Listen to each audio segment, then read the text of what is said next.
ఈ దినం మనం వినబోతున్నటువంటి వాక్యములో బైబిల్ గ్రంథంలోంచి ఒక నలుగురు వ్యక్తులు మనకి వారి జీవితాల్లో ఉండేటువంటి విషయాలను తెలియచేస్తూ దేవుడు వారిని మన ఎదుట ప్రత్యక్షపరచబోతూ ఉన్నాడు. అందులో మొట్టమొదటిదిగా మరి మన ప్రభువును ప్రియరక్షకుడైనటువంటి యేసుక్రీస్తు వారు. ఆయన సొలొమోను కంటే శ్రేష్ఠుడు, మోషే కంటే గొప్ప నాయకుడు, దావీదు కంటే బలశూరుడు, మనందరికీ కూడా రక్షకుడు, విమోచకుడు. యేసు ప్రభు వారు అన్నటువంటి ఒక మాట మనం చదువుకున్న తర్వాత ఈ దినం ధ్యానించబోయేటువంటి వాక్య భాగంలోనికి మనం వెళ్దాం ప్రియులరా. ఈ వాక్యం మీరు చాలా ఆసక్తికరంగా వినాలి. ఎందుచేతంటే ఆదివారం ఏ వాక్యం చెప్పాలి అనేటువంటి విషయంలో నేను ప్రార్థన చేసి కనిపెడుతూ ఉన్నటప్పుడు ఒక్కొక్కసారి దేవుడు వెంటనే నా తలంపుల్లో ఆ ప్రత్యక్షత ఇస్తాడు, ఫలానా వాక్య భాగము అని. కొన్నిసార్లు కొంచెం లేట్ అవుతూ ఉంటుంటుంది, ఒకరోజు 2 రోజులు పడతా ఉంటుంటుంది. అయినా సరే ప్రార్థన చేసి కనిపెడతా ఉంటుంటాను. ఈ లోపల ప్రార్థన చేసుకుంటూ ఉన్నటప్పుడు కానీ, ఏదైనా ఈ క్రైస్తవ మీటింగ్లో ఉన్నటప్పుడు కానీ, అక్కడ ప్రార్థన చేసుకునేటప్పుడు కానీ ఇదే తలంపు ఉండడం వలన వెంటనే దేవుడు ఆ ప్రత్యక్షత ఇస్తాడు. ఇక దాన్ని పట్టుకొని ఆ దేవుని సన్నిధిలో కనిపెట్టి అది మీ ముందు చెప్పడానికి దేవుడు సహాయం చేస్తూ ఉన్నాడు. అందుచేత ఏదో డబ్బు సంపాదన కొరకు సినిమా తీస్తే చాలా ఇంట్రెస్ట్గా చూస్తాం దాన్ని. డబ్బు సంపాదించేవారు సీరియల్స్ తీస్తూ ఉంటుంటే చాలా ఆసక్తిగా వింటాం దాన్ని. కానీ మన జీవితాలను బాగు చేసుకోవడానికి, మన జీవితాల్లో ఏది మంచిదో తెలియజేసేటువంటి దేవుని మాటలకు మాత్రం మనం పెడచెవి పెట్టకూడదు. వాక్యం వినుట వలన విశ్వాసం కలుగుతుంది. అదే వాక్యం బాధల్లో మనలను బ్రతికిస్తుంది. కనుక మన జీవితాలకు చక్కని దిక్సూచి లాంటిది దేవుని యొక్క వాక్యం. లూకా సువార్త 4వ అధ్యాయము 43వ వచనములో యేసు ప్రభువారు ఏమన్నారో ఒక మాట, అది మనము చదువుకుందాం ఒకసారి. లూకా సువార్త 4వ అధ్యాయము 43వ వచనములో, ఆయన నేనితర పట్టణములలోను దేవుని రాజ్య సువార్తను ప్రకటింపవలెను, ఇందు నిమిత్తమే నేను పంపబడితినని వారితో చెప్పాను. 42వ వచనం చదువుదాం. ఉదయమైనప్పుడు ఆయన బయలుదేరి అరణ్య ప్రదేశమునకు వెళ్ళెను. జన సమూహము ఆయనను వెదకుచు ఆయన యొద్దకు వచ్చి తమను విడిచిపోకుండా ఆపగా. యేసు ప్రభువారు ఈ భూలోకానికి కన్య మరియ గర్భమందు ఉద్భవించి మరి 30 సంవత్సరములు దాటిన తర్వాత 3.5 సంవత్సరాలు చేసిన సేవ పరిచర్యలో ఎక్కడ చూసినా సరే జన సమూహము ఆయన్ని వెంబడిస్తూ ఉంది. ఒక గొప్ప వ్యక్తి వస్తేనే రోడ్లన్నీ కూడా బ్లాక్ అయిపోతున్నాయి.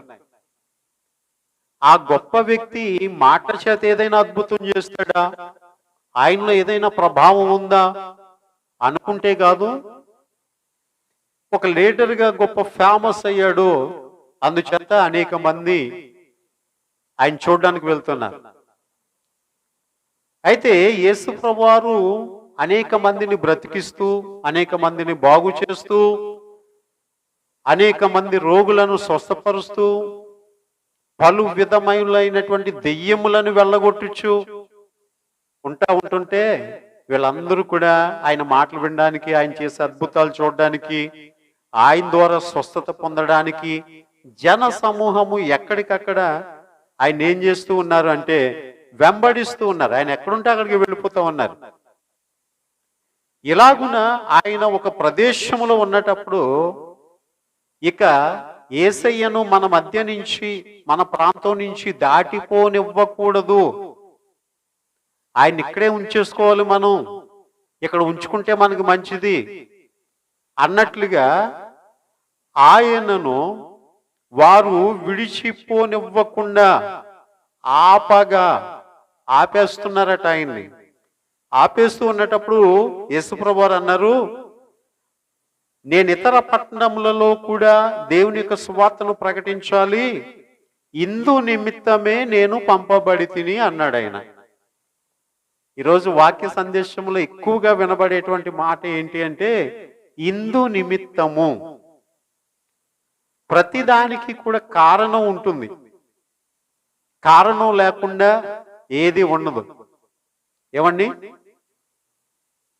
కనుక మనం పుట్టుటలో కారణం ఉంది, మనం బ్రతుకుడులో కారణం ఉంది, మనం చనిపోవడంలో కారణం ఉంది,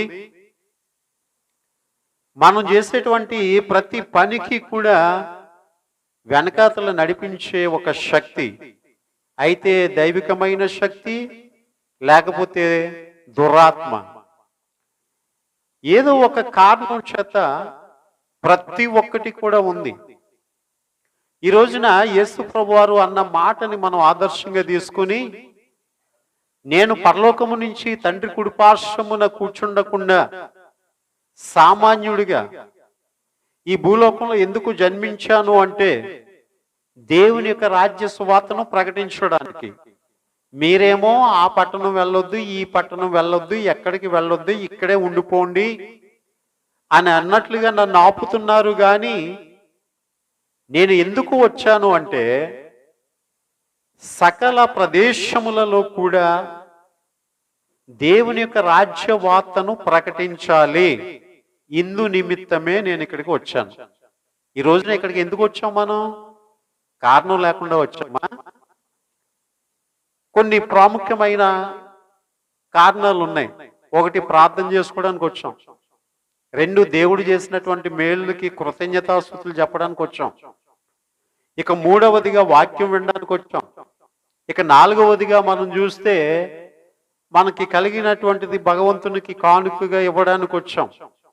ఇక ఐదవదిగా మనం చూస్తే ఒక సంఘంగా, ఒక కుటుంబంగా, ఒక సహవాసంగా మనం ఇక్కడ ఉండడానికి వచ్చాం. ఇలాగునే ఇన్ని కారణాల చేత ఇక్కడికి వచ్చాం, కారణం లేకుండా ఇక్కడికి రాలేదు. అలాగుననే మనలను దేవుడు పుట్టించుటలో, బ్రతికించుటలో కూడా కారణముంది. యేసు ప్రభువు ఈ భూలోకానికి రావడానికి గల కారణాన్ని ఆయన తెలియజేస్తూ ఉన్నాడు.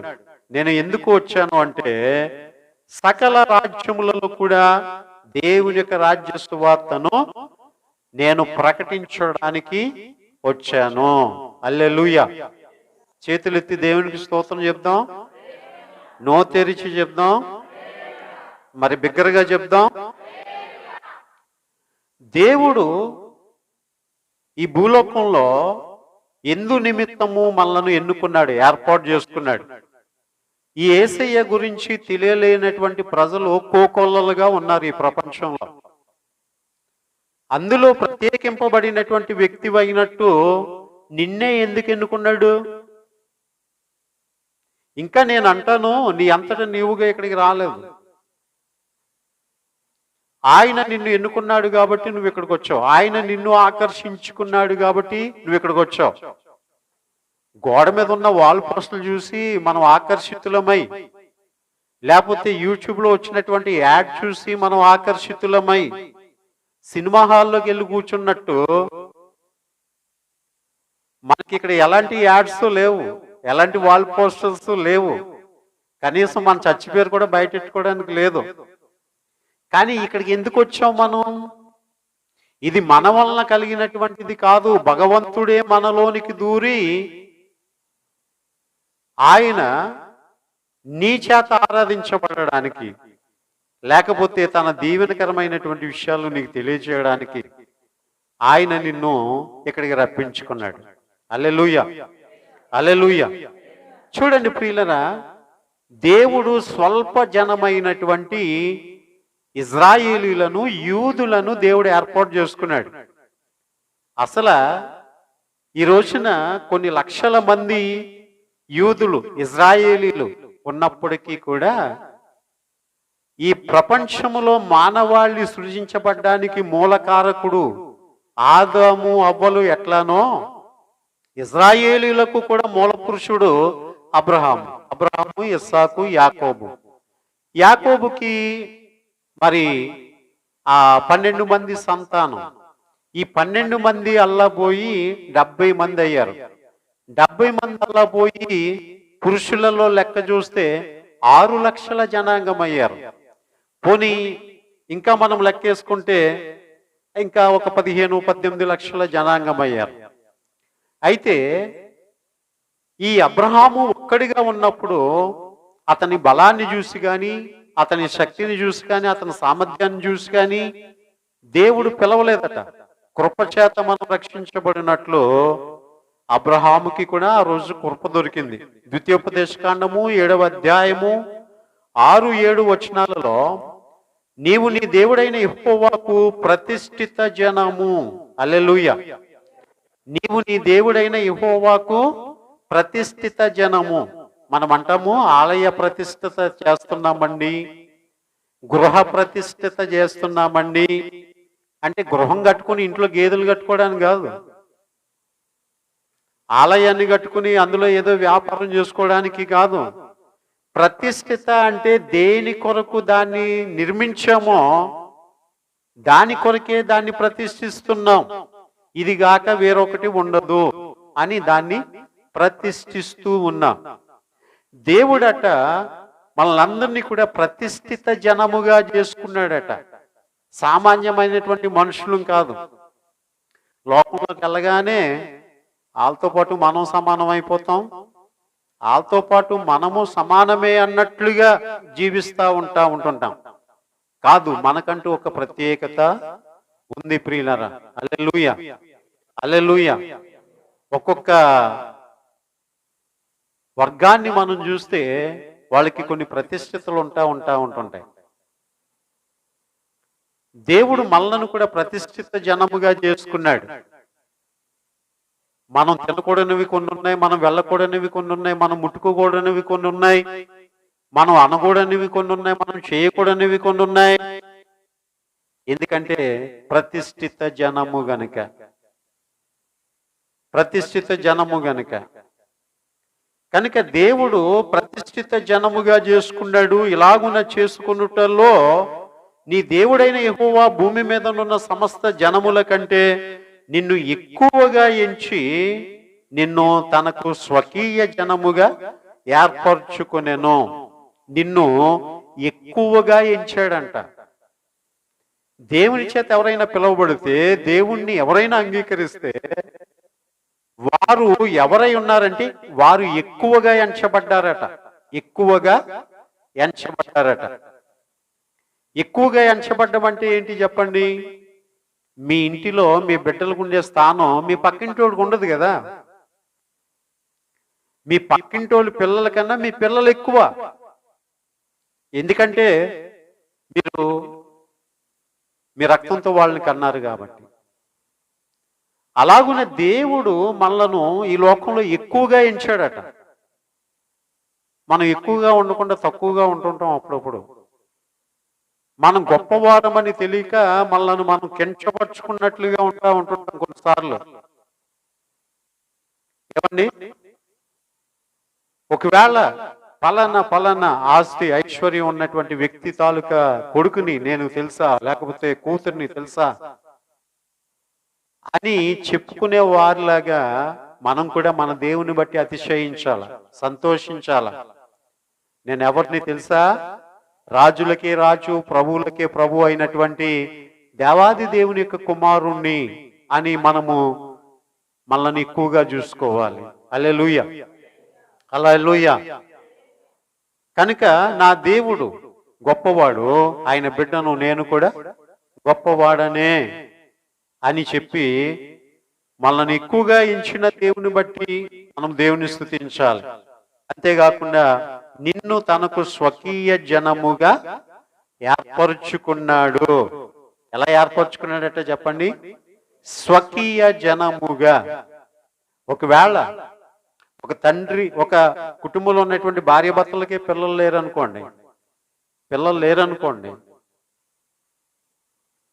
వాళ్ళకు పుట్టనటువంటి బిడ్డను కూడా, ఇతర తల్లిదండ్రుల యొక్క బిడ్డను కూడా వాళ్ళు ఒకవేళ దత్తతకు తీసుకుంటే ఏమైనట్టు?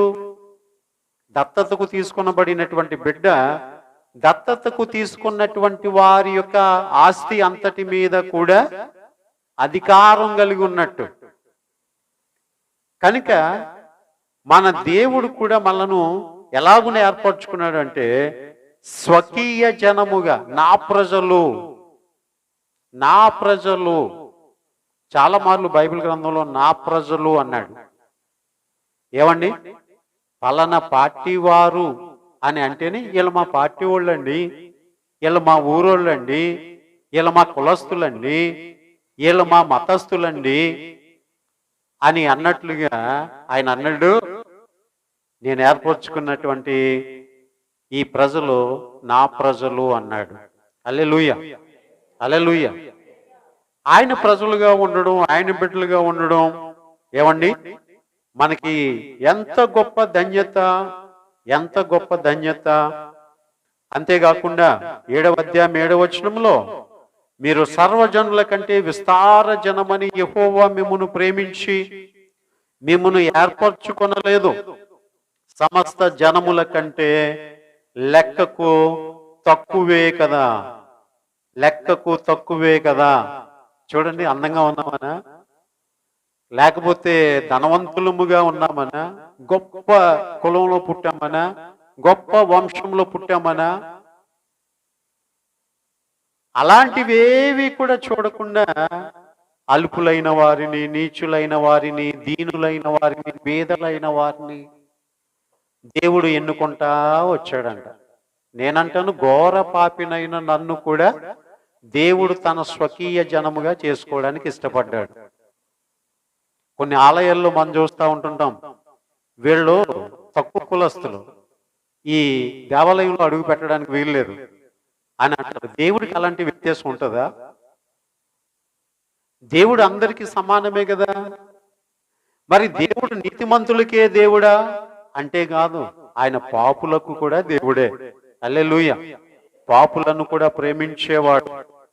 అందుచేత దేవుడు ఎందు నిమిత్తము నిన్ను ఏర్పాటు చేసుకున్నాడు అంటే నీ అందాన్ని బట్టి కాదు, నీ కులాన్ని బట్టి కాదు, నీ మతాన్ని బట్టి కాదు. దేవుని యొక్క గొప్ప కనికరం నీ జీవితంలో ఉంది గనుక దేవుడు నిన్ను ఏర్పాటు చేసుకున్నాడు ప్రియులరా. హల్లెలూయా.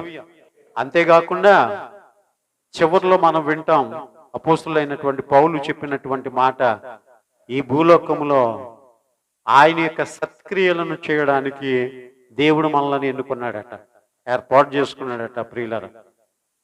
కనుక ఈ సమయంలో యేసు ప్రభువారు అన్నటువంటి మాట మనకందరికీ కూడా అర్థమైంది కదా. ఆయనే అన్నటువంటి ఇంకో మాట కూడా మనం జ్ఞాపకం చేసుకుందాం. ఆయనే ఇంకొక మాట అన్నారు. యోహాను సువార్త 12వ అధ్యాయము 27వ వచనములో, ఇప్పుడు నా ప్రాణము కలవరపడుచున్నది, నేనేమందును తండ్రి, ఈ గడియ తటస్థింపకుండా నన్ను తప్పించుము, అయినను ఇందుకోసరమే నేను ఈ గడియకు వచ్చి తిని. ఇందుకోసరమే, ఇందు నిమిత్తమే. మనం ఎందు నిమిత్తమైతే ఉన్నామో, ఎందు నిమిత్తమైతే బ్రతుకుతున్నామో అది సరిగ్గా తెలుసుకున్నటువంటి వాడే జ్ఞానవంతుడు. నువ్వేదో చంద్రమండలం మీదకి వెళ్ళేటువంటి ర్యాకెట్ని కనుగొనని అవసరం లేదు, నువ్వు పెద్ద శాస్త్రవేత్తవు కానవసరం లేదు.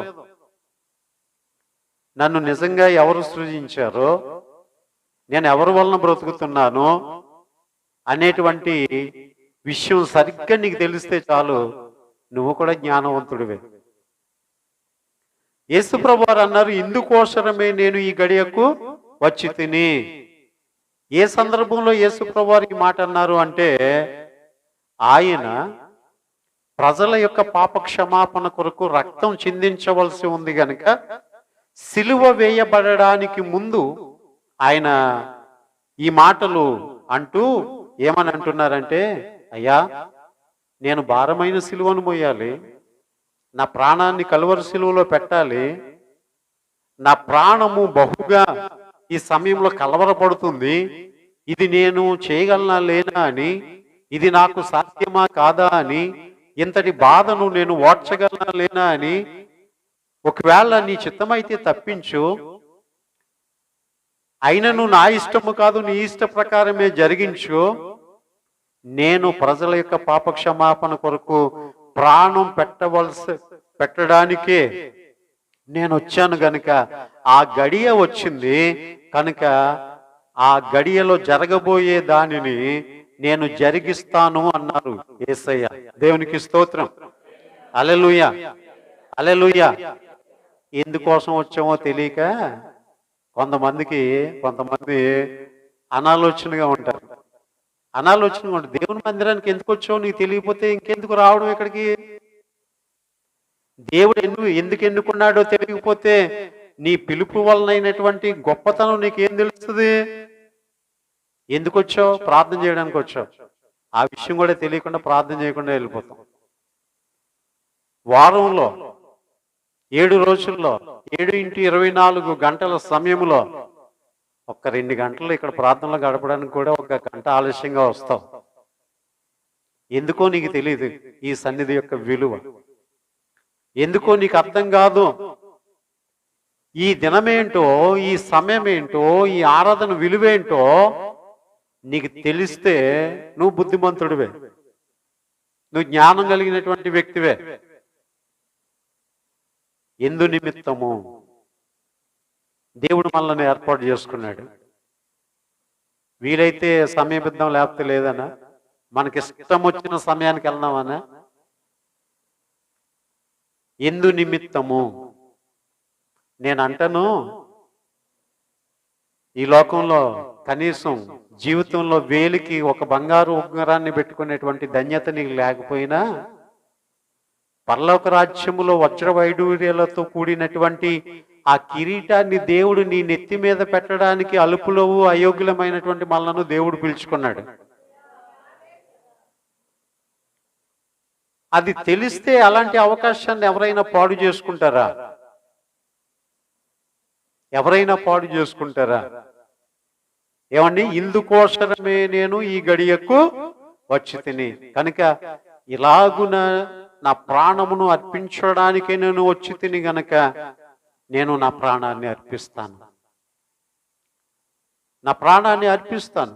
ఎందుచేతను అంటే ఆయన ఎందుకు వచ్చాడో ఆయనకు తెలుసు, ఆయన ఏం చేయవలసి ఉందో ఆయనకు తెలుసు, అది చేయడానికి ఇష్టపడ్డాడు. క్రైస్తవులంగా మనం ఎందుకున్నామో మనకు తెలిస్తే ఆ విధానంలో మనం నడుచుకుంటామండి, ఆ విధానంలో మనం నడుచుకుంటాం. కనుక ఈ లోకంలో దేవుడు మనలను ఎందుకు ఎన్నుకున్నాడు, ఏర్పాటు చేసుకున్నాడు? బైబిల్ గ్రంథంలో నుంచి ఒక వ్యక్తిని మీకు చూపిస్తాను. ఎస్తేరు గ్రంథం నుంచి 4వ అధ్యాయం 14వ వచనం చదువుదాం. ఎస్తేరు గ్రంథం నుంచి 4వ అధ్యాయం 14వ వచనాన్ని మనం చదువుదాం.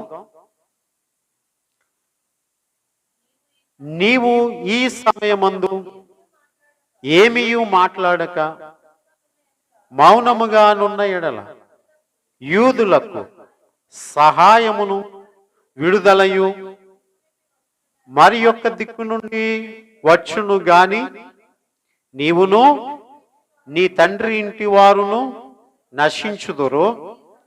నీవు ఈ సమయమును బట్టి రాజ్యమునకు వచ్చితివేమో ఆలోచించుకునుమని చెప్పాను. ఈ మాట మీకు అర్థం అవ్వాలంటే జరిగిన ఆ సందర్భం మీకు చెప్పాలి తప్పనిసరిగా. చూడండి, 120 సంస్థానములను పరిపాలించుచు ఉన్నటువంటి ఒక రాజుగారు ఆయన యొక్క ఆధిపత్యంలో యూదులు ఉంటా ఉన్నారు. ఈ యూదుల్లో మొర్దెకై అనేటువంటి ఒక ఆయన ఉన్నాడు. ఆయనకి ఒక తమ్ముడు కూతురు ఉంది. ఆమె పేరు ఎస్తేర్. ఈ ఎస్తేర్కి తల్లిదండ్రులు లేరు. పెద్దనాన్న దగ్గరే పెరుగుతూ వచ్చింది. చూడండి, మన ఆంధ్ర రాష్ట్రంలో వివిధ పట్టణాలు ఉన్నాయి కదా. విశాఖపట్నం ఉంది, విజయవాడ ఉంది, శ్రీకాకుళం ఉంది. అట్లాగున ఈ యూదులు నివసించేటువంటి ప్రాంతం కూడా ఒకటి ఉంది. ఈ 120 సంస్థానముల మీద రాజుగా ఉన్నటువంటి ఈ రాజుగారు 120 సంస్థానములలో ఉన్నటువంటి పేరుగాంచిన రాజులందరికీ కూడా ఒక గొప్ప విందు చేశాడు. తన యొక్క రాజ్య వైభోగాన్ని చూపించాలని ఆశపడ్డాడు. వచ్చారు, మంచి విందు జరుగుతూ ఉంది. రాజ్యం చాలా సుందరంగా ఉంది. మా హైదరాబాద్ పట్టణాన్ని చూడండి, మా హైటెక్ సిటీని చూడండి, మా విశాఖపట్నం ఎయిర్పోర్ట్ చూడండి, హైవేస్ చూడండి అని కొన్నిసార్లు మన పట్టణం గురించి మనం గొప్ప చెప్పుకున్నట్టు రాజుగారు కూడా రాజ్యంలో ఉండేటువంటి గొప్ప గొప్ప సంగతులన్నీ కూడా రాజుగారికి చూపించాడు. అందరూ సంతోషించారు. అయితే ఒక ఆయన అన్నాడు వచ్చి, అయ్యా, ఇన్ని వింతలు కూడా చూపించారు కదా, రాణులందరిలో కూడా మీ భార్య వస్తి చాలా అందమైనటువంటిది, ఆమెను కూడా చూపించండి, రాజుగారులందరికీ సంతోషిస్తారు. ఓ, మా భార్యల కంటే ఈ రాజుగారి యొక్క భార్య, ఈ రాణి చాలా అందగత్తి అని వాళ్ళ రాజ్యాల్లో చెప్పుకుంటారు అని అంటే, అవును, ఇది కూడా నిజమే కదా అని ఈ రాజుగారు తన భార్యకి కబురు పెట్టాడు. అమ్మ, నువ్వు ఒకసారి రా, నీ అందాన్ని చూస్తారు, గొప్పగా చెప్పుకుంటారు, దానివల్ల నాకు కూడా గొప్ప పేరు వస్తుంది అని చెప్తే, ఈ రాణి అయినటువంటి వస్తి ఏం చేసిందంటే రాజుగారి యొక్క మాటను ధిక్కరించింది. నేను రాను అన్నదంతే. నేను రాను అన్నది. సరే, ఇంతమంది రాజుల మధ్య ఈ రాజుకి చాలా అవమానం కలిగింది. చాలా చిన్నబుచ్చుకున్నాడు. ఆ తర్వాత ఆలోచన చేశాడు, మంత్రివర్గాన్ని పిలిచి, ఇలాంటి అవమానము, ఇలాంటి నింద ఇంకో రాజుగారికి రాకుండా ఉండాలంటే ఏం చేస్తే బాగుంటుంది అని సలహా తీసుకున్నాడు. సలహా తీసుకుంటే అందరూ అన్నారు, అయ్యా, మీ రాణి మీ మాట ధిక్కరించినట్లు ఇది తెలిసిన మా రాణులు కూడా ఎప్పుడైనా మా మాటను ధిక్కరించవచ్చు. ఆ పలానా రాణి ధిక్కరించలేదేటి అని అనొచ్చు. ఇలాంటిది మరొక రాజ్యంలో జరగకుండా ఉండాలి అంటే గనక దీనికి ఒక పర్మనెంట్ సొల్యూషన్ కనిపెట్టాలి అని చెప్పి ఆలోచన చేసి ఈ రాణిని రాణిగా ఉండేటువంటి ఆ రాణి స్థానాన్ని నుంచి తొలగించేయాలి, శాశ్వతంగా తొలగించేయాలి అని సలహా ఇచ్చారు. నిజమే, ఇలా తొలగిస్తేనే ఇంకో రాణి ఇలాంటి తప్పు చేయకుండా ఉంటుంది అని చెప్పి ఆ వస్తి తన ధిక్కరణ చేత రాజ్యములో రాణిగా ఉండేటువంటి ఆధిపత్యాన్ని పోగొట్టేసుకుంది. ఇప్పుడు భార్య లేనటువంటి ఒంటరి వాడైపోయాడు రాజుగారు. రాజుగారికి భార్య కావాలి. భార్య కావాలి అంటే సకల పట్టణములలో, గ్రామములలో అందమైన అమ్మాయిల్ని పిలిపించండి, నేను చూసి ఎవరి వైపు అయితే నా రాజదండాన్ని చూపిస్తానో ఆమె నాకు రాణి అవుతుంది అని ఒక ప్రకటన చేశాడు. అలాంటి పరిస్థితుల్లో నేను రాణినవుతానేమో అని పూరి గుడిసెలో ఉండేటువంటి యవనస్తురాలు మొదలుకొని ఐశ్వర్యవంతుల కుటుంబాల్లో ఉన్నటువంటి యవనస్తురాలు కూడా రాణి యొక్క ఎంపికకు వచ్చేసారు వాళ్ళందరూ. అలాంటి వారిలో కూడా ఈ ఎస్తేరు వెళ్ళింది. ఎస్తేరు ఎవరు చెప్పండి? తల్లిదండ్రులు లేనటువంటి బిడ్డ. పెద్ద నాన్న దగ్గర పెరిగినటువంటి బిడ్డ. అలాగనే ఒక ప్రత్యేకమైనటువంటి జనాంగంలో పుట్టినటువంటి బిడ్డ. తన యొక్క ప్రజలు వేరు, వారి యొక్క విధి విధానాలన్నీ కూడా వేరు. సరే, అందరినీ కూడా కొన్ని రోజుల పాటు మంచి సుగంధ ద్రవ్యాలను ఇచ్చి అలంకరించారు.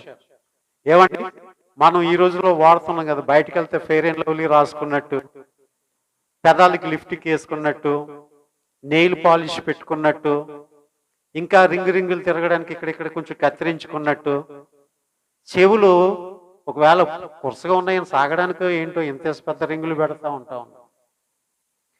ఏమండి, ముక్కు పుడక, చెవికి ఇక్కడ ఏదో పెట్టుకున్నారంటే పర్లేదు, ఇక్కడొకటి ఇక్కడొకటి ఇక్కడొకటి, ఇలా అలంకరణ అలంకరణ. ఏమండి, వస్త్ర విధానములో చాలా ఎక్స్పోజింగ్ మనం చూస్తూ ఉంటుంటాం. అందరూ నన్ను చూడాలి, అందరూ నన్ను చూడాలి. ఏమండి, ఈ ఆడవాళ్ళకి కూడా అదే అలవాటు. అక్కే కనబడింది అనుకోండి, చెల్లి కనబడింది అనుకోండి, ఏదన్నా ఫంక్షన్లో, చెల్లి బాగున్నావా అనే మాట లేదు, అక్క బాగున్నావా అనే మాట లేదు.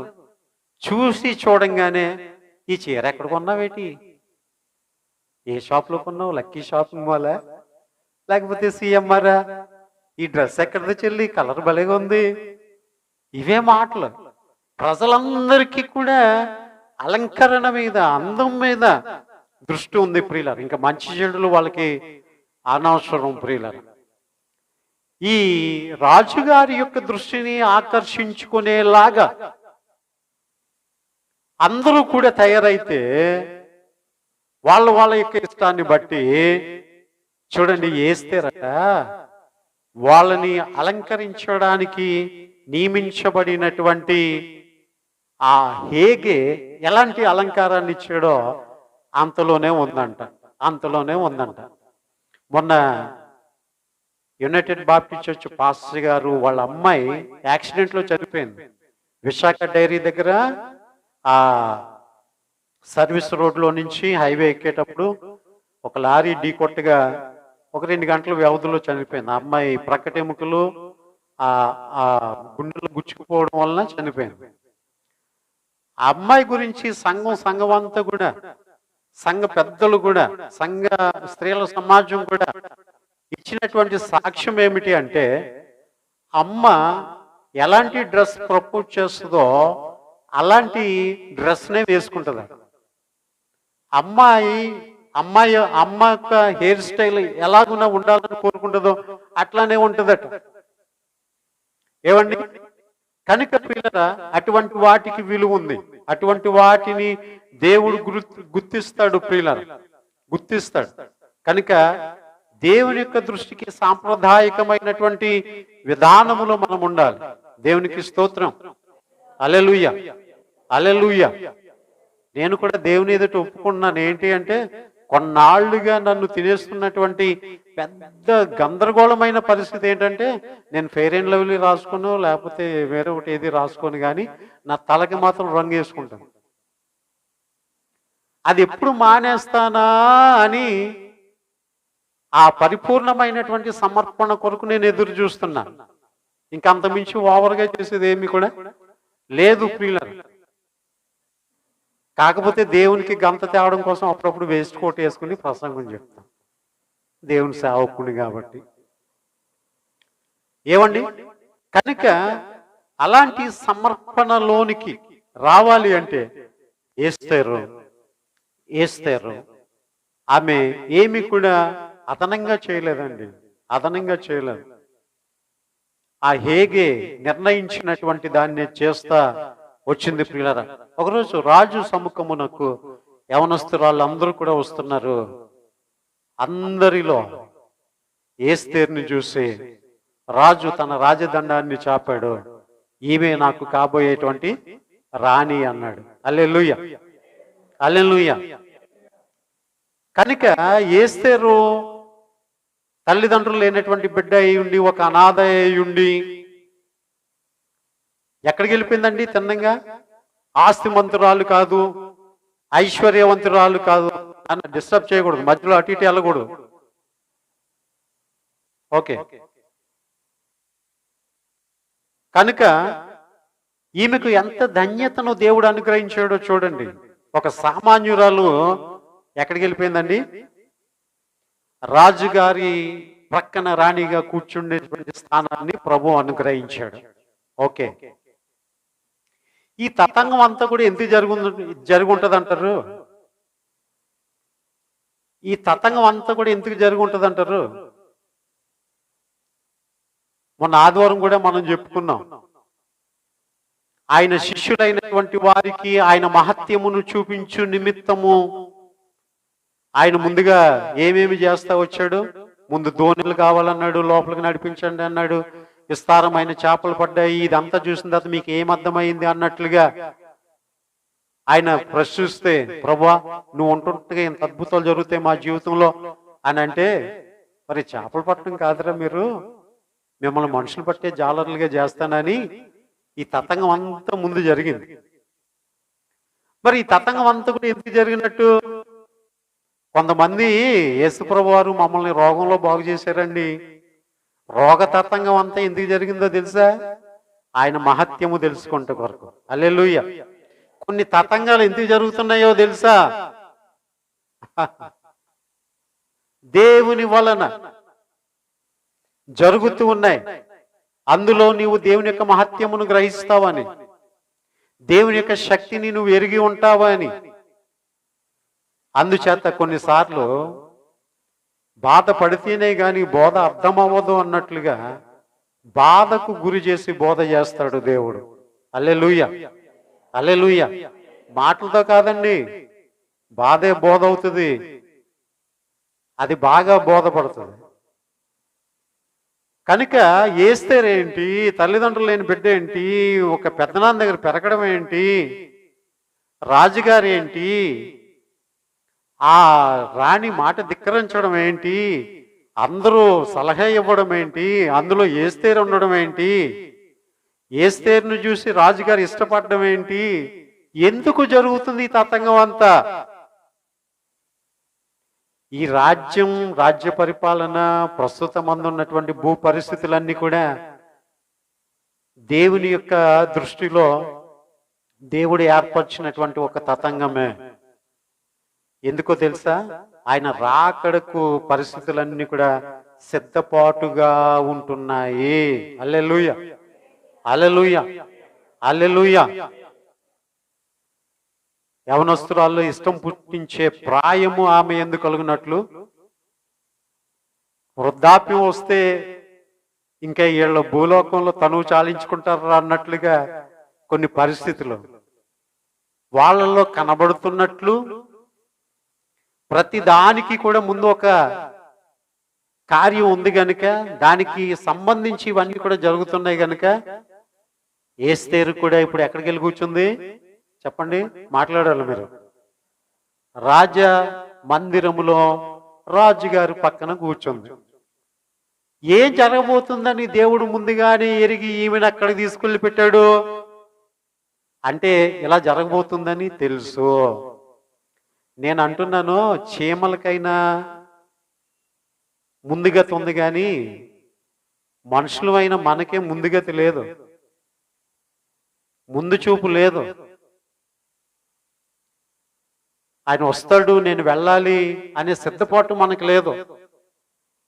చీమలు బలము లేని జీవులైనను అవి కాలముని ఎరిగి రాబోతున్నటువంటిది వర్షాకాలం కనుక మనం బయటికి వెళ్ళలేం కనుక, ఈ వేసవి కాలంలోనే నేల ఆరుదలగా ఉంటది కనుక, అక్కడక్కడ మనకి ఏదైనా ఆహార ధాన్యాలు దొరుకుతాయి కనుక అవి తీసుకుని వచ్చి మనం దాచుకోవాలి అనే జ్ఞానం కలిగి ఉన్నాయి.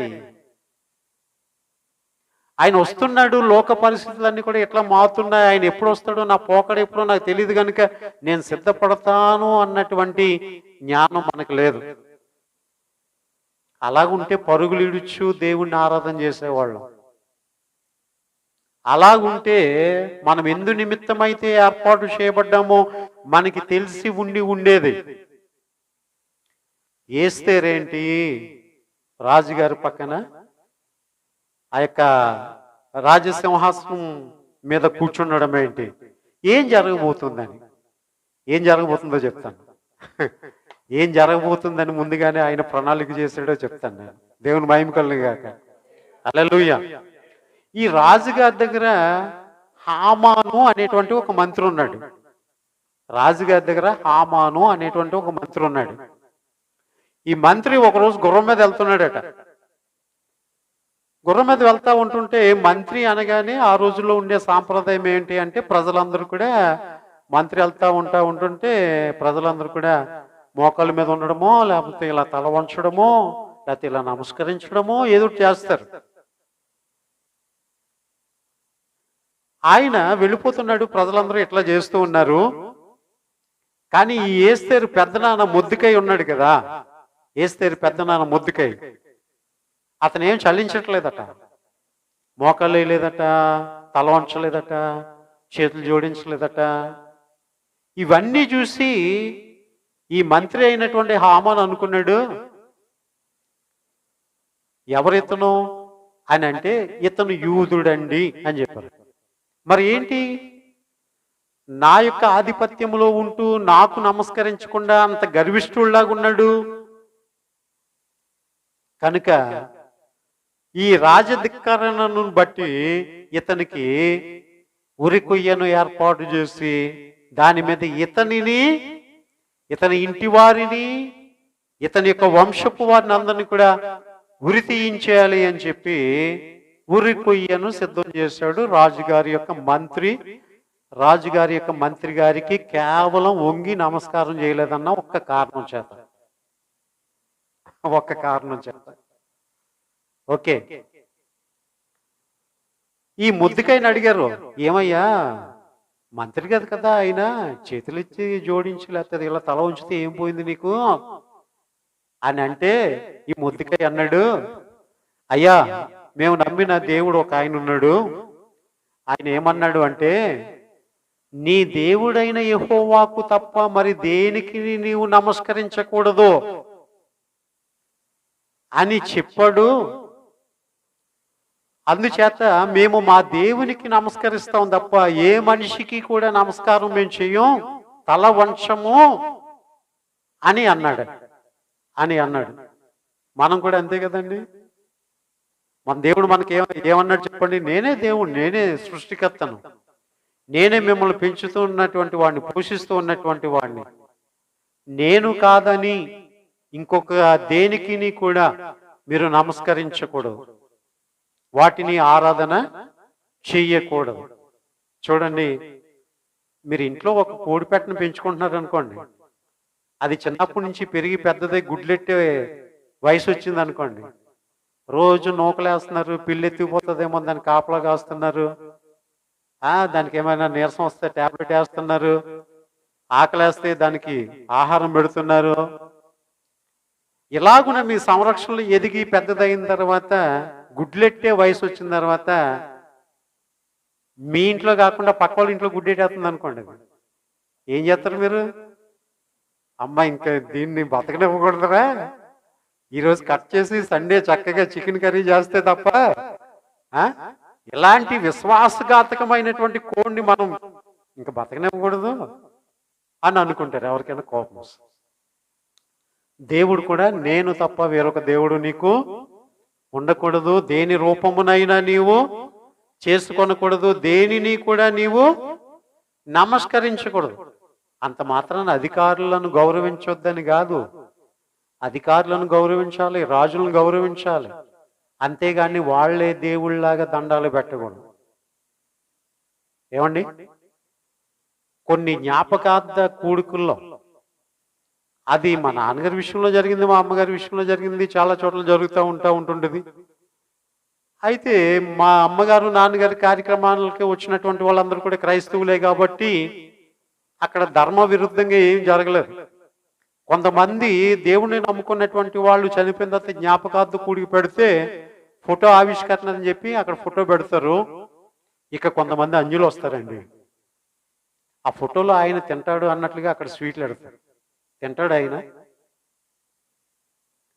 ఇంకొంతమంది ఏం చేస్తారు, ఇలా నమస్కారం పెడతా ఉంటారు. ఒక మనిషికి ఇంకో మనిషి దేవుడైతేనే నమస్కారం పెట్టాలి, ఒక మనిషికి ఇంకో మనిషి దేవుడు ఎట్లా అవుతాడు? దేవుడు కాని దాన్ని ఆరాధన చేయకూడదు. ఇలాంటివి కొన్ని పొరపాట్లు జరుగుతూ ఉంటుంటాయి. అవి మనం గ్రహించుకోవాలి.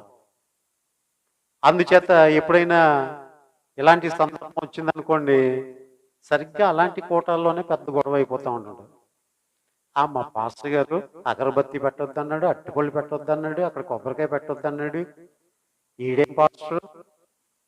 అదే ఇలా పాస్టర్ అయితేనా, ఇలా ఈదులో ఉంటాడు ఆ పాస్టర్ అయితేనా, ఆయన 3వ రోజు అంటాడు, నెల అంటాడు, అమ్మ మైలు వచ్చింది అంటాడు, ఇల్లు కట్టుకోవాలంటాడు. ఆ పాస్టర్ మంచోడు కానీ ఈ పాస్టర్ మంచోడు కాదు. ఇలాగున అజ్ఞానం చేత ధర్మ విరుద్ధంగా ప్రవర్తించి సత్యాన్ని అడ్డగించేటువంటి విశ్వాసులు కొంతమంది ఉంటుంటారు. వాక్యాన్ని మనం చాలా మట్టుకి వాక్య ప్రకారంగా చేయడానికే చూడాలి. హల్లెలూయా. నేనైనా మీరైనా అవి క్రమక్రమముగా సంపూర్ణంగా మనం చేయగలుగుతూ ఉండాలి. సరే, ఈ రాజుగారి యొక్క మంత్రి హామానికి ఈ మొద్దుకై నమస్కరించలేదని మంత్రికి కోపం వచ్చింది. ఉరికొయి సిద్ధం చేస్తాడు, ఉరి తీసేస్తారన్నమాట. అయితే ప్రియులారా, ఈ విషయం తెలిసినటువంటి మొద్దుకై ఏం చేశాడట, వాళ్ళకి కష్టం రాగానే గోనె పట్ట కట్టుకొని బూడిద నెత్తి మీద పోసుకొని దేవాది దేవుణ్ణి అంగలార్చి ప్రార్థన చేయడం వాళ్ళకి అలవాటు. అదంతా కూడా తగ్గింపునకు సూచన. ఇలా మొద్దుకై చేస్తూ ఉన్నాడట. వాళ్ళందరి మీదకి మరణ శాసనం వచ్చింది అనేటువంటి సంగతిని ఎరిగి, మీ పెద్దనాన్న ఇలాగున్నాడు, రాజ గుమ్మం దగ్గర ఎట్లాగున ప్రవర్తిస్తున్నాడు అని కోటలో ఉన్నటువంటి తమ్ముడు కూతురు ఎస్తేరుకి వినబడిందంట. ఏం జరిగిందో కనుక్కుని రండి అని అంటే, కొంతమంది వెళ్ళి, అయ్యా రాణిగారు మీకు ఏమైందో కనుక్కుని రమ్మన్నారండి అని అంటే ఇదంతా చెప్పుకొచ్చాడట. నేను నమస్కరించలేదు, అందుకనే మంత్రి గారు నన్ను గుర్తు తీయాలని అనుకుంటున్నారు. నన్ను మాత్రమే కాదు, నా వంశావళిని అంతటిని కూడా, మా జనాంగం అంతటిని కూడా అని చెప్పగానే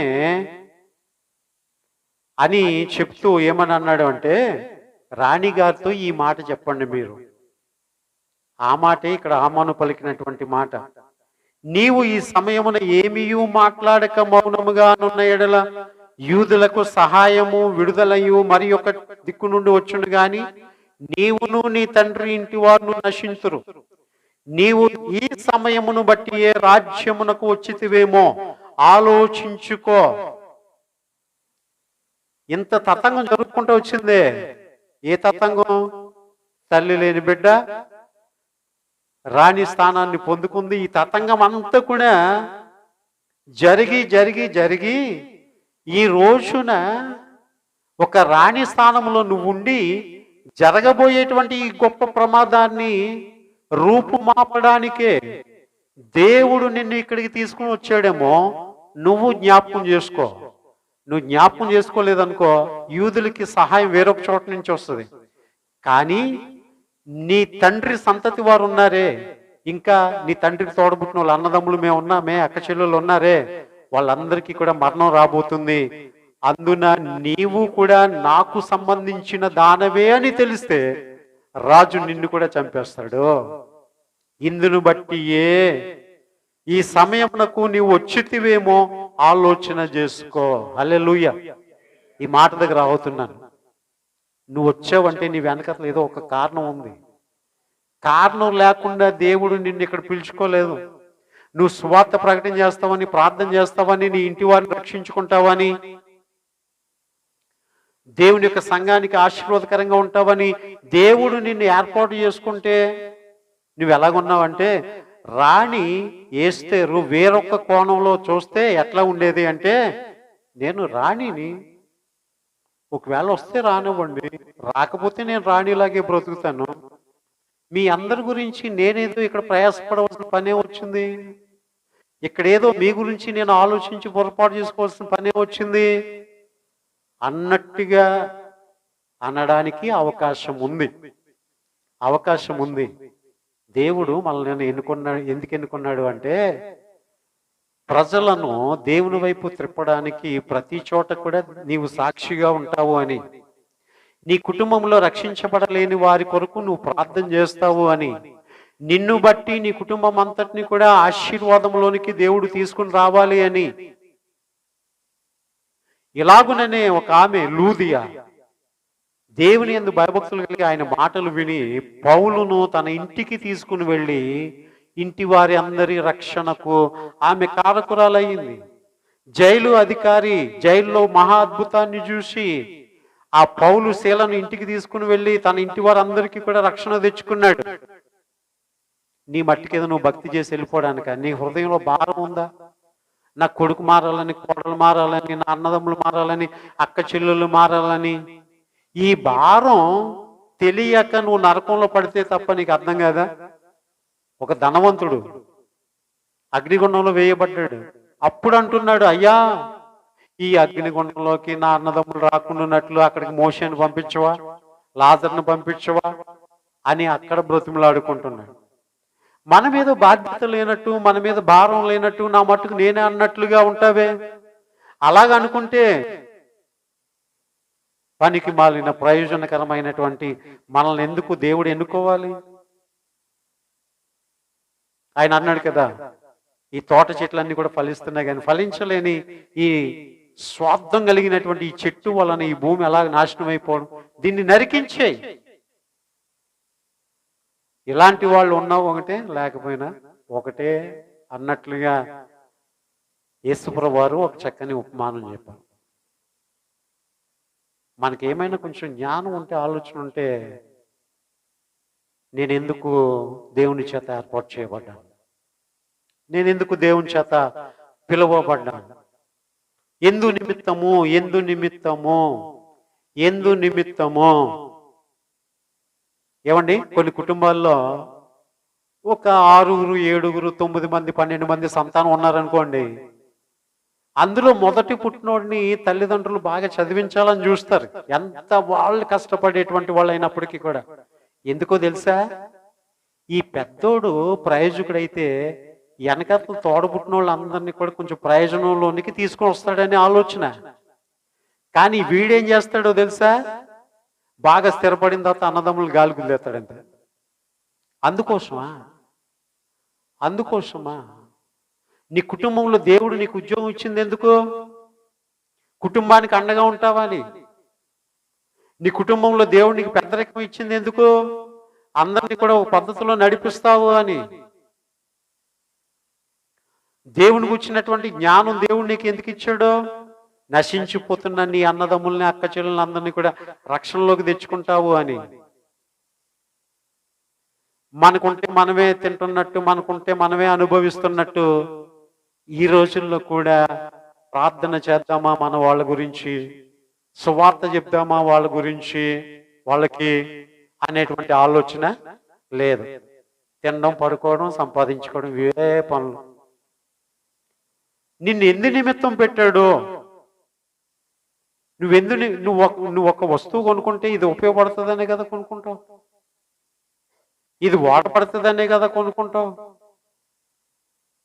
మరి దేవుడు నిన్ను ఎందుకున్నాడు? ఎందుకు ఎన్నుకున్నాడు? ఊరికేనా? ఆయన ఊరికనే తిండెట్టడానికి పిలిచాడా? ఊరికనే నిన్ను గొప్ప చేయడానికి పిలిచాడా? ఊరికనే నీ మట్టుకు నువ్వు సంతోషిస్తావని పిలిచాడా? యేసుప్రభు అన్నాడు, నేను మీ దగ్గరే ఉండిపోవడానికి పంపబడలేదయ్యా. నేను బ్రతికినంతకాలం ప్రతి చోట సువార్త చెప్పడానికి ఇందు నిమిత్తమే నేను పంపబడి తిని. నేను నా ప్రాణం పెట్టకుండా నా జీవితాంతం సుఖంగా బ్రతకడానికి కాదు, యవన ప్రాయంలో కలువరి సిలువ మీద నా ప్రాణం పెట్టడానికి ఇందుకోసరమే నేను వచ్చి తిని అన్నాడు. క్రైస్తవులంగా మనం ఎందుకు ఈ లోకంలో ఉన్నాం? ఎందుకు దేవుడు మనల్ని ఎన్నుకున్నాడు, ఏర్పాటు చేసుకున్నాడు అనే విషయాన్ని గమనిస్తే ఏం చేయవలసింది, ఏం చేయలేకపోతున్నావో అది చేయాలనేటువంటి ఆలోచన దేవుడు ఈ రోజు నీకు ఇస్తున్నాడు. హల్లెలూయా, హల్లెలూయా, హల్లెలూయా. కనుక దేవుడు మనల్ని లెక్క అడుగుతాడు. దేవుడు మనలను లెక్క అడుగుతాడు ప్రియులను. కనుక ఏస్తేరుతో వాళ్ళ పెద్దనాన్న అంటున్నాడు బయటుండి, ఏస్తేరు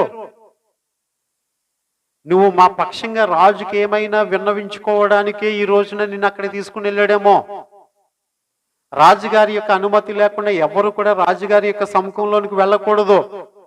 నేను వెళ్ళి చెప్పుకుందామంటే అంతటి అవకాశం నాకు లేదు. ఇలా జరుగుతుంది అనేటువంటి విషయం కూడా చెప్పడానికి లేదు. అప్పుడు వేస్తారు అన్నది, పెద్దనాన్న మీ పాటలే మీరు పాడండి పెద్దనాన్న, నాకెందుకు ఈ రిస్క్ అంతా, ఏమండి నాకెందుకు ఈ రిస్క్ అంతా. చాలా మంది ఇదే మాట పాడతారు కదా, మాకు ఎందుకండి ఆ రిస్క్, వాళ్ళ గురించి మేము ఎందుకు వెళ్ళాలండి, వాళ్ళకి మేము ఎందుకు సహాయం చేయాలండి, మాకు ఎందుకండి ఆ రిస్క్. ఏమండి కొంతమందిని ఇలా చిన్న సహాయానికి పిలిస్తే నో నో నో, ఏమండి మాకు ఎందుకు. ఏమండి కొన్నిసార్లు సేవకుని కూడా విశ్వాసాలు అట్లానే వదిలేస్తూ ఉంటారు, మాకు ఎందుకు పాస్టర్, మేము ఏదో ఆదివారం వస్తాం, ఏదో వినసొంపుగా ప్రాస్పరిటీ బ్లెస్సింగ్ వాక్యం వినాలని అనుకుంటాం, మీరేమో అటు రుద్దుతారు ఇటు రుద్దుతారు. ఏమండి మాకేమో మంట బయలుదేరుతుంది, కొంచెం కష్టంగానే ఉంది కానీ అయినా సరే కొంచెం భయంతో వచ్చేస్తున్నాం లేండి, లేకపోతే ఇక్కడికి ఎందుకు వస్తాం, ఏ బాప్టిస్ట్ చర్చికి వెళ్ళిపోతే ఏ లోతరం చర్చికి వెళ్ళిపోతే కుర్చీలో కూర్చొని వాక్యం అంటే నువ్వు విన్నావా లేదని ఎవడు అడిగేవాడు ఉన్నాడు, చక్కగా వెళ్ళిపోవచ్చు, చక్కగా వెళ్ళిపోవచ్చు. ఏమండి కొన్నిసార్లు పాస్టర్ గారిని కూడా ఒంటరిగా, మాకు ఎందుకండి మీరు ఏదో చేసుకోండి అన్నట్లుగా. అయ్యో తండ్రికి సహకారిగా పిల్లలు ఉండాలి కదా, పిల్లలకి సహకారులుగా తల్లిదండ్రులు ఉండాలి కదా, ఒకరికొకరు సహకారం కదా. పెద్దనాన్న నాకు ఎందుకు ఈ గొడవ, మీరు చంపబడితే చంపబడుదురుగాక అని అనలేదు. ఏస్తేరు ఏమని అన్నదంటే ఆ కింద వచనాల్లో చదివితే, మీరు అక్కడ 3 దినములు ఉపవాసం ఉండి ప్రార్థన చేయండి, ఆకాశమందున్న మన దేవుడు పరిస్థితులను తారుమారు చేస్తాడు, రాజ ఆజ్ఞను సైతం ఆయన మార్చగలిగినటువంటి శక్తిమంతుడు, పరిస్థితులను మార్చగలిగినటువంటి దేవుడు. పెద్దనాన్నగారు మీరు అన్నారే ఈ సమయమును బట్టి ఇక్కడికి వచ్చితివేమో ఆలోచించుకోమని అన్నారే, నేను ఆలోచిస్తే నాకు అదే అనిపిస్తుంది, మనకి ఇలాంటి కష్టకాలం వస్తుందని చెప్పి దేవుడు నన్ను ముందుగా ఇక్కడికి పంపించాడేమో. హల్లెలూయా హల్లెలూయా. మనం వాట్సాప్లో చూసాను, ఒక కొమ్మ మీద నుంచి ఇంకో కొమ్మ మీదకి చేమలు వెళ్ళాలని అనుకుంటున్నాయి, చేమలు వెళ్ళాలని అనుకుంటున్నాయి. ఒక చేమ ఉంది, ఒక చేమ మీద ఇంకో చేమ నిలబడింది, ఈ 2 చీమల మీద 3వ చీమ ఎక్కి పైదాన్ని అందుకుంది. జాగ్రత్తగా వినండి, కింద ఒక చీమ ఉంది, దాని మీద ఇంకో చీమ నిలబడింది, ఈ 2 ఆటలను బేస్ చేసుకుని 3వది పైదాన్ని అందేసుకుంది, వెళ్ళిపోయింది అది. అలాగ వెనకట్ల ఒక 5-6 వెళ్ళిపోయాయి. ఒక 5-6 వెళ్ళిపోయిన తర్వాత ఇప్పుడు కింద ఉన్న 2 ఆటలకి సపోర్ట్ ఎలాగా పైకి వెళ్ళాలంటే, కింద ఉన్న దాని మీద కింద ఉన్న దానికి ఇంకోటి సపోర్ట్ అయితేనే పైకి వెళ్ళగలరు. అవి పైకి వెళ్ళి తిరిగి వీటికి అందించట్లేదు సహాయం, అవి వెళ్ళిపోయి ఇంత సహాయపడి వీళ్ళందరినీ కూడా పైకెక్కించిన ఆ కింద చీమను మర్చిపోయి వెళ్ళిపోయిన చీమలన్నీ కూడా, వెళ్ళిపోయిన చీమలన్నీ కూడా. కొంతమంది సంఘానికి ఉంటుంటారు, ఇక్కడ నేర్చుకుంటారు, ఇక్కడికి వచ్చిన తర్వాత పాటలు వచ్చేయండి అంటారు, ఇక్కడికి వచ్చిన తర్వాత ప్రార్థన వచ్చింది అంటారు, ఇక్కడికి వచ్చిన తర్వాత బాప్తిసం తీసుకున్నాం అంటారు, ఇక్కడే మా బేసిక్ అండి, ఇక్కడే మా అభిషేకం అండి అంటారు.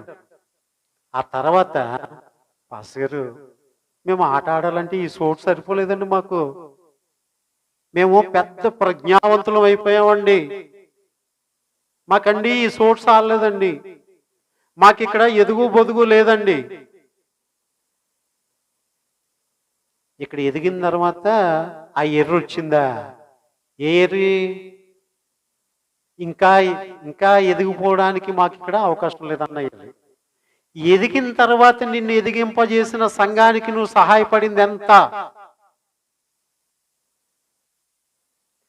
ఇంకా ఇంకా ఎదిగిపోవాలనుకుంటున్నావు, ఎదిగిన దాంట్లో కొంతైనా ఇతరులకు సహాయపడే ఆలోచన ఉందా? ఆలోచన ఉందా? లేదండి. మేము ఇంకా ఇంకా ఇంకా ఇంకా ఇంకా ఇంకా ఇంకా ఇంకా నీ మట్టుకు నువ్వే ఎదుగుకో, నువ్వెవ్వడికి ఉపయోగపడుకో, నువ్వెవ్వడికి ఉపయోగపడు. ఇలాంటి పరిస్థితులు చూస్తూ ఉంటుంటే హృదయంలో ఎంత వేదనండి. బిడ్డ ఎదిగొచ్చిన తర్వాత సహాయపడతాడనే కదా ఆడిని అన్ని విషయాల్లో ఎదిగింపజేస్తాం. ఆడు ఎదిగొచ్చిన తర్వాత ఆ తల్లిదండ్రులను ధిక్కరించి వెళ్ళిపోతే ఎట్లా ఉంటుంది? రెక్కలు వచ్చిన తర్వాత గూడు మర్చిపోతే ఎట్లా? ఏ గూట్లో రెక్కలు వచ్చాయో ఆ గూటిని జ్ఞాపకం చేసుకోవాలా. చాలా మంది పరిస్థితి, అయ్యా పేదరికంలో ఉన్నాం అయ్యగారు, పాస్టర్ గారు ప్రార్థన చేయండి అయ్యగారు అంటే, ఈ పాస్టర్ గారు ప్రార్థన చేస్తాడు. ఈ దిక్కులేనోడికి దేశాలు వెళ్ళే అవకాశం దేవుడు ఇస్తాడు. ఈ పాస్టర్ గారు ప్రార్థన చేస్తే ఆడి దేశాలు వెళ్ళిన తర్వాత ఈ సంఘాన్ని మర్చిపోతాడు.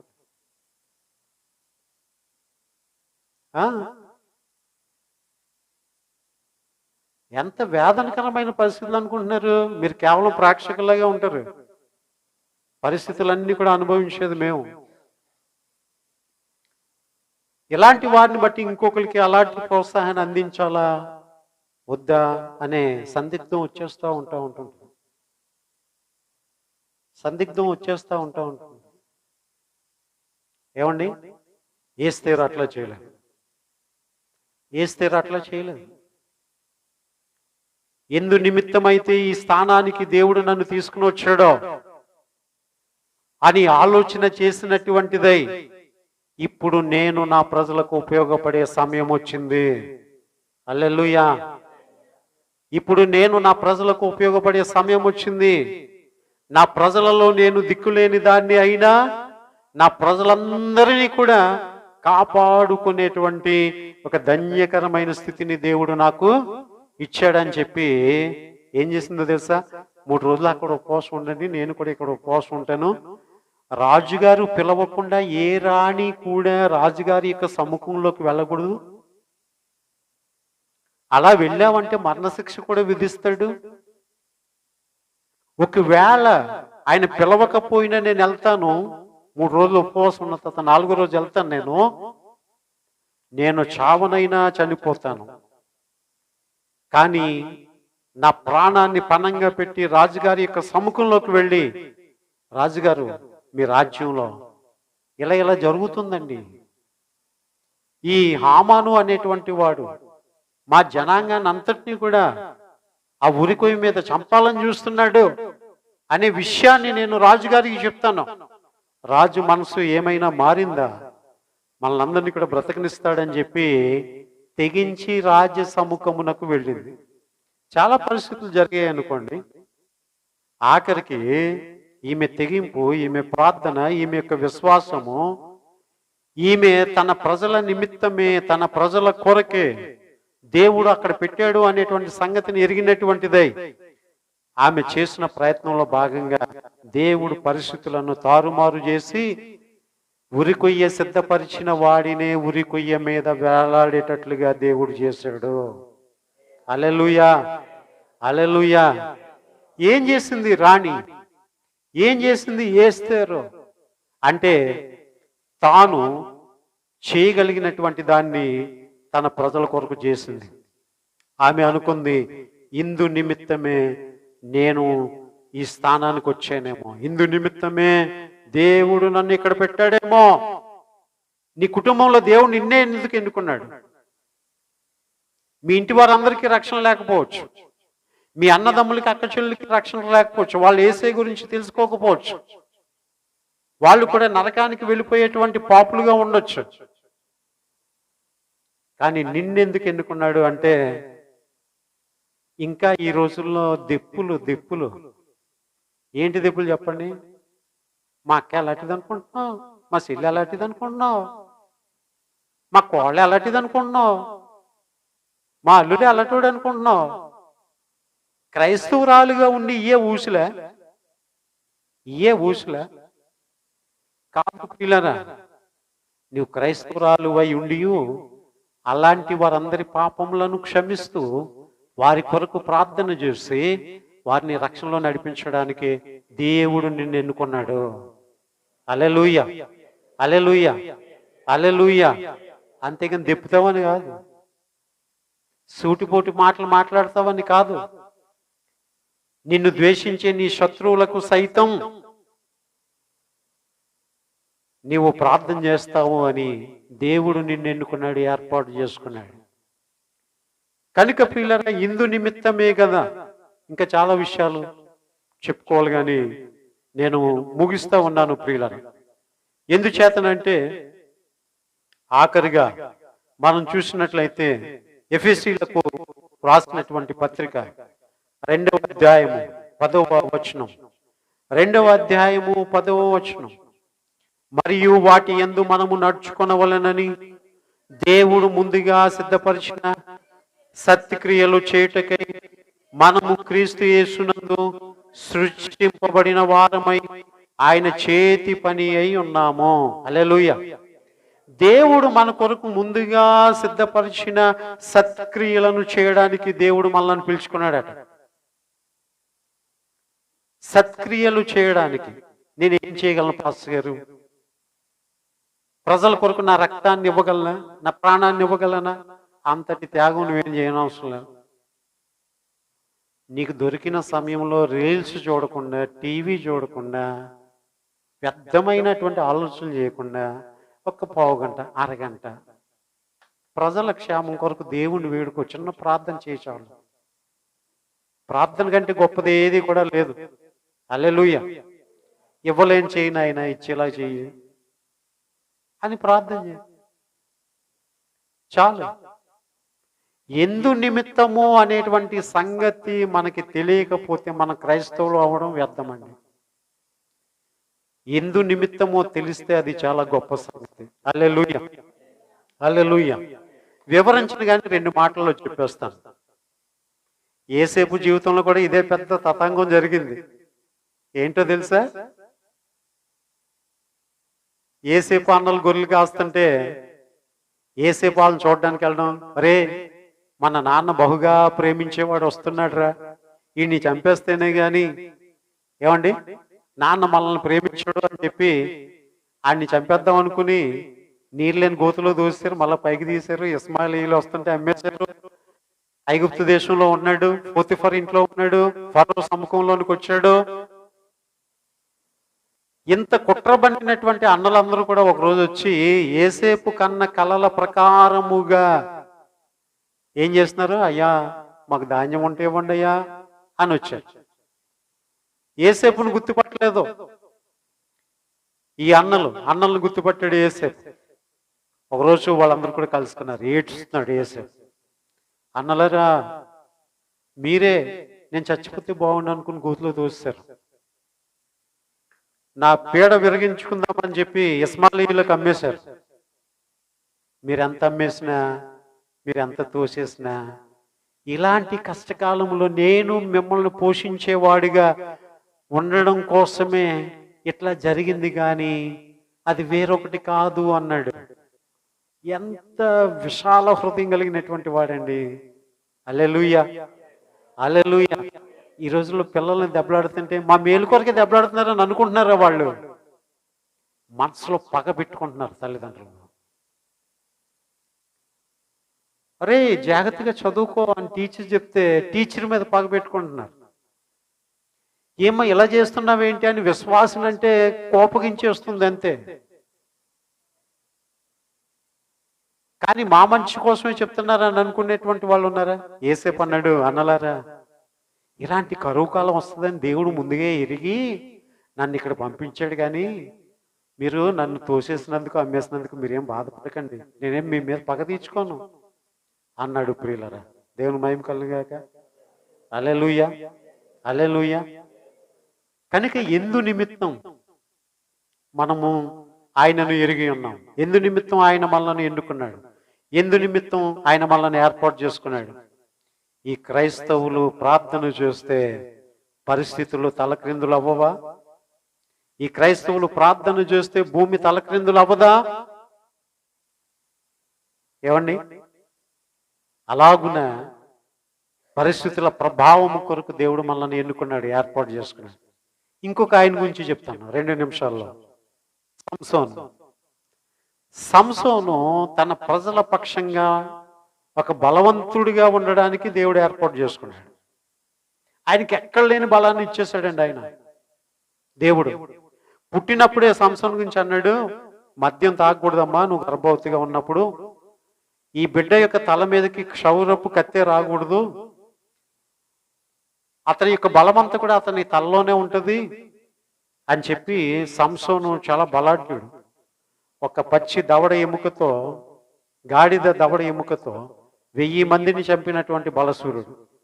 ఒకసారి ఒక పెద్ద ద్వారానికి కట్టేస్తే ఆ గుమ్మాన్నే ఆ వీపు మీద పెట్టుకుని వెళ్ళిపోయినటువంటి వాడు.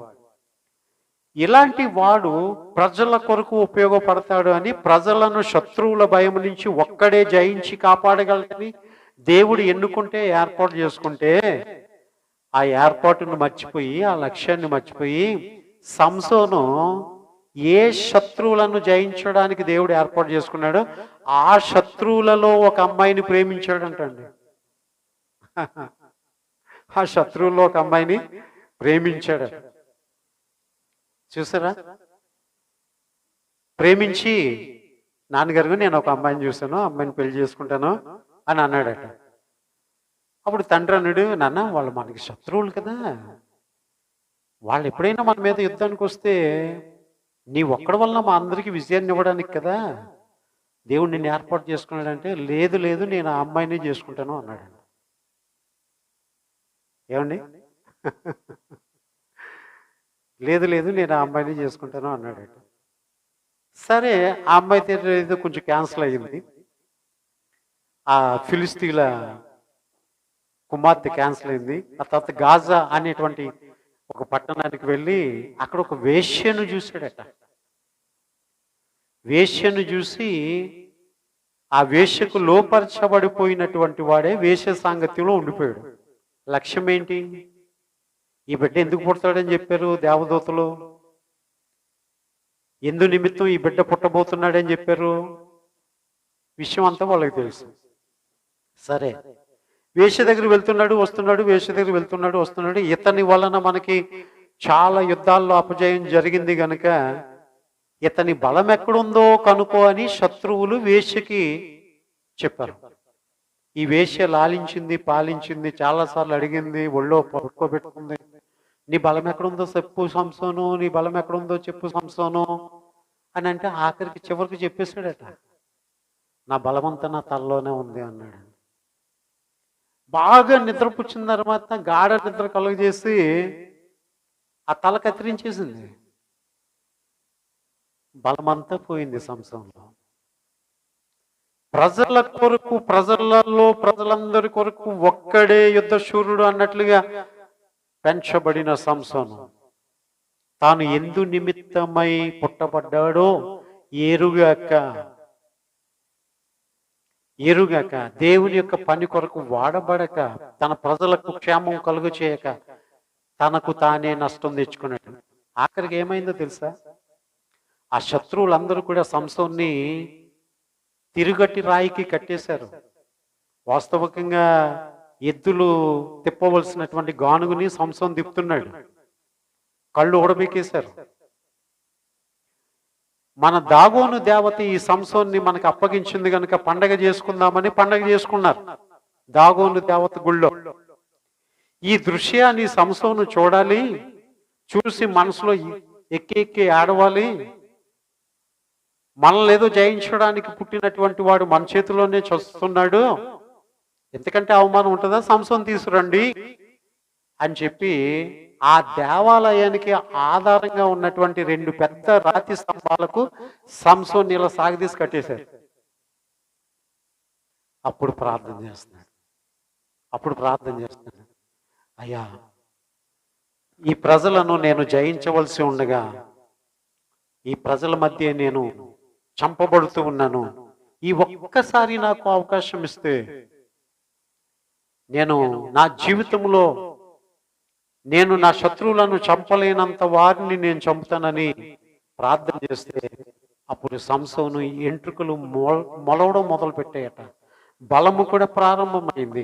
బలముగా ఆ దేవాలయానికి ఆధారమైనటువంటి ఆ స్తంభాలు రెండింటినీ కూడా ఒక్కసారి గట్టిగా లాగినప్పుడు ఆ దేవాలయం అంతా కూడా కూలిపోయి అనేక వేల మంది చచ్చిపోయారు. తన జీవిత కాలంలో జయించిన శత్రువుల కంటే చివరి సమయంలో అనేక వేల మందిని చంపగలిగాడు. తాను కూడా చనిపోయాడు. దేవుడు ఎన్నుకున్న ఆ ఎన్నిక నువ్వు ఎరగకపోతే, దేవుడు ఏర్పరచుకున్న ఆ చిత్తం మీద నువ్వు ఎరగకపోతే, ఈ లోకంలో ఉన్న అన్యులకి నీకు తేడా ఏముంది? ఆయన చిత్తాన్ని ఎరిగినటువంటి వారమై భారము కలిగి మనం జీవించాలి. నేను అనుకుంటే నేను సేవకు నేను చేయగలిగింది ఏంటి, చేస్తున్నది ఏంటి, ఎంత చేయగలిగాను, ఇంకెంత చేయవలసి ఉంది, నా లైఫ్ టైం ఎంత, ఇంకా నేను ఎంత చేయగలను, అయ్యో ఇంత చేయలేకపోయినే అనేటువంటి బాధ, వేదన హృదయంలో ప్రతి క్షణము కూడా. ఈవెన్ బాత్రూంలోకి వెళ్ళిన పడుకునే ముందు కూడా ఇదే తపన. ఎందుకంటే ఎందు నిమిత్తము ఆయన నన్ను పంపి ఉన్నాడు, ఆ పనిని నేను చేస్తానన్నాడు. అలాగున్న ఏస్తేరు ఎందుకు అక్కడికి వెళ్ళిందో తెలిసింది, ఏసేపు అక్కడికి ఎందుకు వెళ్ళాడో తెలుసు. కానీ సంసోను ఎందుకు పుట్టాడో అది అతనికి సరిగ్గా తెలియలేదు. తన సొంత ఇష్టాన్ని నెరవేర్చాలని అనుకున్నాడు. దేవుని కొరకు జీవించాలి అంటే నీ ఇష్టాన్ని చంపుకుని దేవుని యొక్క ఇష్టాన్ని నెరవేర్చాలి. అది క్రైస్తవ బ్రతుకంటే. క్రైస్తవుడికి ఇంకా నా కోసం నేను జీవిస్తాను అనేటువంటిది కాదు ప్రియులను. కనుక ఈ రోజున మనల్ని అందరినీ కూడా దేవుడు ఒక పర్పస్లో ఆయన మనల్ని పుట్టించాడు. ఈరోజు ఆ మెసేజ్ పెట్టినటువంటి టైటిల్లో తర్వాత యూట్యూబ్లో కావాలంటే ఈ మెసేజ్ మళ్ళీ వినండి, మీరు విన్నదంతా కూడా వస్తుంది. ఏమండి, నా పేరు కొడితే యూట్యూబ్లో ఆ మెసేజ్ వస్తుంది. God has given all of us a great purpose. దేవుడు మన నిమిత్తము గొప్ప ఏర్పాటును సిద్ధం చేసి ఉంచాడు. నువ్వు ఈ చీకటి లోకంలో ఒక నక్షత్రానివి. ఆమెను చెప్పండి. ఈ చీకటి లోకంలో వెలుగుచున్న ఒక నక్షత్రములాగా దేవుడు నేను చేశాడు. నీవు నక్షత్రానివి, నీవు దీపస్తంభం మీద పెట్టబడినటువంటి దీపానివి. ఏమండి, నువ్వు లోకమునకు రుచినిచ్చేటువంటి ఉప్పై ఉంటూ ఉన్నావు. ఎంతసేపు నీ గురించి నువ్వే. ఏమండి, ఇది తప్ప నేను ఎందుకు పుట్టాను, దేవుడు నన్ను ఎందుకు దేవుడు ఎందుకు నన్ను ఏర్పాటు చేసుకున్నాడు, అసలు దేవుని దగ్గర నేను ఎందుకు వచ్చాను, ఈ రోజున ఇక్కడ రావడానికి గల కారణం ఏంటి, నా మట్టుకు నేను వచ్చానా, దేవుడు నన్ను రప్పించుకున్నాడా, నా మట్టుకు నేనైతే వచ్చి ఉండేదాన్ని కాదే, ఏ కాలు నొప్పో ఏసీ నొప్పో అని ఇంటి దగ్గర పడుకుని పోదును. దేవుడు తన చిత్తమును తెలియపరచుటకే ఆయన మనల్ని ఇక్కడికి రప్పించాడు. హల్లెలూయా, హల్లెలూయా. అది ఎరిగితే నీ యజమాని కొరకు, నీ సృష్టికర్త కొరకు, నీ దేవుని కొరకు, నిన్ను రక్షించిన యేసయ్య కొరకు నీ బ్రతుకును విలువైనదిగా దేవుడు చేస్తాడు. పరలోక రాజ్యములో అలా నమ్మకమైన మంచి దాసుడా అని దేవుడు నిన్ను పిలుస్తాడు. నువ్వు చేసిన పనికి బహుమానంగా దేవుడు నీకు కిరీటాన్ని ఇస్తాడు. దేవుడి మాటలు దీవించి ఆశీర్వదించునుగాక. కళ్ళు మూసుకొనండి, ప్రార్థన చేద్దాం.